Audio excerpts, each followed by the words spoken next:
O depoente na CPMI dos atos do dia 8 foi o ex-chefe do Comando Militar do Palácio do Planalto, o general Dutra, que é um dos investigados pelo Ministério Público Militar no inquérito que apura negligência ou omissão nas invasões do dia 8 de janeiro.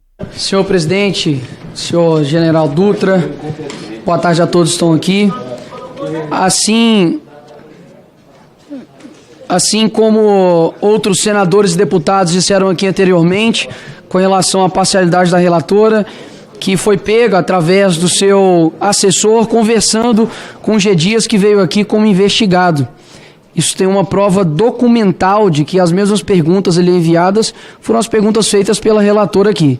E os deputados e senadores questionaram isso e a esquerda ficou empolvorosa, como se questionar a parcialidade da relatora fosse imoral ou impróprio ou até mesmo um crime, sendo que isso não é.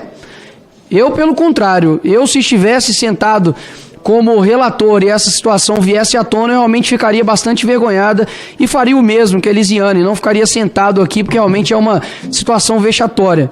Agora, para poder tentar mascarar isso, foi se colocado como se André, Felipe e eu tivéssemos conversado com o G. Dias, conforme a relatora aqui nos acusou, e Jandira Fegali também disse. Eu faço um desafio aqui para ambas, que caso comprove isso, eu renuncio meu mandato. Agora, caso seja mentira, que as renunciem, que vocês renunciem seus mandatos. Então eu estou tranquilo quanto a isso.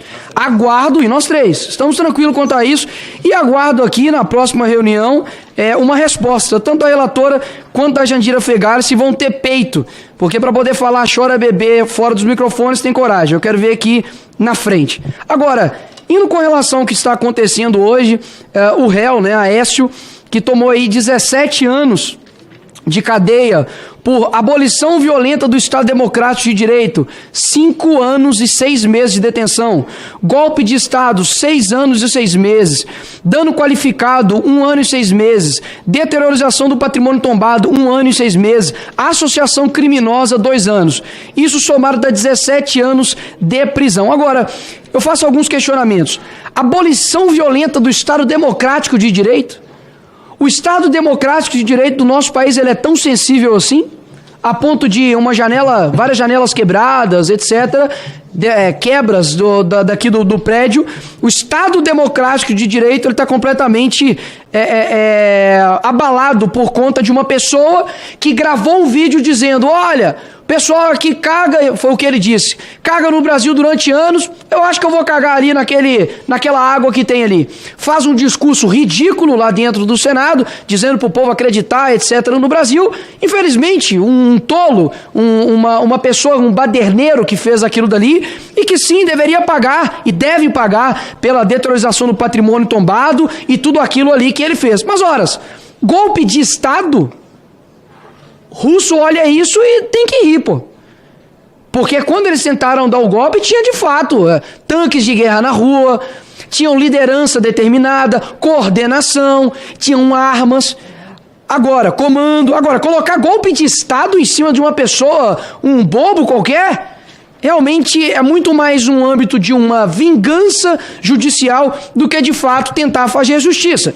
Até mesmo porque, quando nós olhamos criminosos, como por exemplo o André do Rap, faz parte de uma facção criminosa, ele tomou 15 anos de cadeia, senador Magno Malta. Menos do que o bobo do Aécio, que veio aqui dentro aqui numa sensação de manada e quebrou as coisas e falou que ia dar um golpe de Estado. O Lula, que foi condenado pelos crimes de corrupção passiva e lavagem de dinheiro, tomou a mesma pena do Aécio, o bobo. Ou seja, Aécio, você, para a justiça, tem o mesmo peso do canalha que roubou os cofres públicos. Você tem um peso maior, olha só, Aécio, para a justiça do que José Dirceu, que tomou 10 anos e 10 meses de reclusão pelo mensalão. Dinheiro seu, do povo brasileiro, que foi colocado em cueca, em mala, como foi no Guedel. Mas a justiça diz que isso é justiça. O crime de estupro, senhores, é de 6 a 10 anos. Para a justiça, o Aécio, ele deve ficar mais tempo na cadeia do que o estuprador. Ou seja, isso não pode ser justiça, pelo contrário.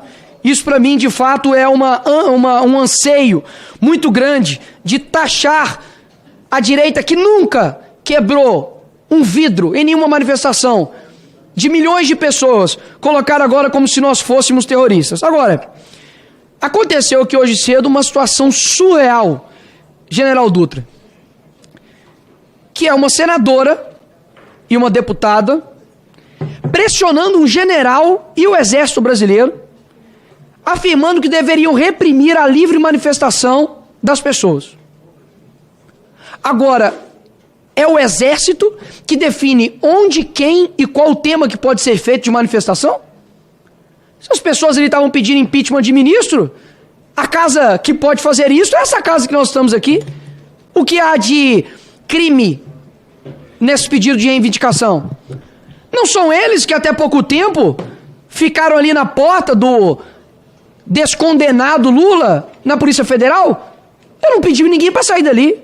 Nunca chamei exército para eles. Agora, são os mesmos, Magno Malta, que dizem que a ditadura militar foi repressiva. E estão pedindo para o exército ir lá e tirar as pessoas pacificamente. Porque me veio aqui parece que tem 2 neurônios, né? Só um a favor e o contra. Não consegue pensar, analisar as coisas de maneira mais concreta, dizendo que não pode ter manifestações na porta de quartel. Horas, como assim que não pode? Ali na rua, ali onde as pessoas estavam, por exemplo, em BH, pode. MST não faz dentro da casa dos outros e fala que é manifestação, é ocupação social. Então toma vergonha na cara, porque é um duplo padrão moral absurdo. Agora, gostaria muito que ela estivesse aqui, mas enfim, a deputada Jandira Fegali, que faz parte do Partido Comunista do Brasil, ela sempre tenta colocar uma áurea moral muito grande. Inclusive, o seu parceiro ao lado o chamou de golpista, acusando aí o senhor de fazer parte de uma trama golpista. Só que, ao referir ao senhor a instituição Exército Brasileiro, na qual eu respeito, muito embora eu creio que o prestígio, de fato, precisa ser recuperado, general, mas isso eu deixo para o final, mas que acusou de que em 64 foi um golpe. Dia 31/3, quem souber aqui eu dou um docinho. Aconteceu o quê? Nada. A história não relata nenhum presidente tomando posse aqui. Dia 2 de abril de 64, o que acontece? Esse Congresso, vota pela vacância de João Goulart. Quem votou? Ulisses Guimarães. Quem assumiu? Nenhum militar. Foi o deputado federal, o presidente dessa casa, o deputado Ranieri Mazzilli. Dia 11 de abril de 64, acontece o quê? Eleições indiretas, sobre a égide da Constituição Federal de 1946. E quem é eleito? Marechal Castelo Branco, com voto também de Ulisses Guimarães. E quando ele toma posse? Dia 15 de abril de 1964. A adoradora aqui de Nicolás Maduro, de Hugo Chávez, de Che Guevara, de Fidel Castro, fala que a ditadura aqui no Brasil é mais horrenda do que aquilo que ela defende. Segundo a Comissão Nacional da Verdade, que nada tinha de verdade, mas que era deles, lá da esquerda, atestou que foram 434 mortos e desaparecidos durante 21 anos de ditadura aqui no nosso país. Se a imagem tiver aí, por gentileza, coloca aí quem a democrática Jandira Fegali apoia. Você tem ali ela apoiando, por exemplo, o Che Guevara, olha lá, ó, hasta siempre, comandante Che Guevara. Esse daí, se tivesse vivo hoje, ela não ia pedir prisão. Mas a senhora, como é que ela chama? A irmã Hilda tinha que ir presa pra cadeia, porque estava com a Bíblia na mão. Passa aí, por gentileza. O próximo, que ela também defende aí, olha só, se não é o Nicolás Maduro, todos somos Venezuela, para enfrentar a guerra midiática contra o país que tem um governo legítimo. A Venezuela é legítima. Pessoas pedindo, manifestando ali em frente ao quartel não é legítimo. Próximo, por gentileza. Fidel Castro também, da mesma forma. Passa, por favor. Hugo Chávez também, né? Viva Chávez. Passa, por gentileza.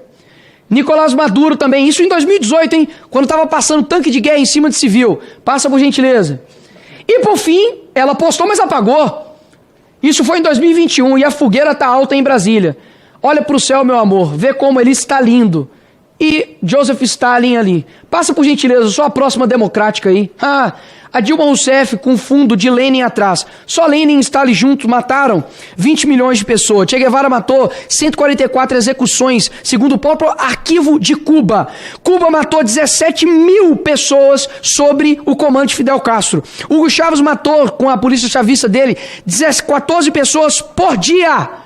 E aí quer vir aqui tentar manchar o exército brasileiro e tentar mancharmos nós aqui de direita como se nós fôssemos defensores de terroristas. Realmente é para acabar. E por fim, realmente encerrando a fala, General Dutra, com relação às pessoas que confiaram no Senhor quando o Senhor disse que estaria protegendo-as, mas que no outro dia as prendeu. Realmente eu achei deselegante, infeliz, porque aquelas pessoas acreditaram. Estive na Papuda e na Comé, aquelas pessoas disseram para mim: Nicolas, eu achei realmente que eles estavam nos protegendo, porque eu nem cheguei a entrar lá dentro.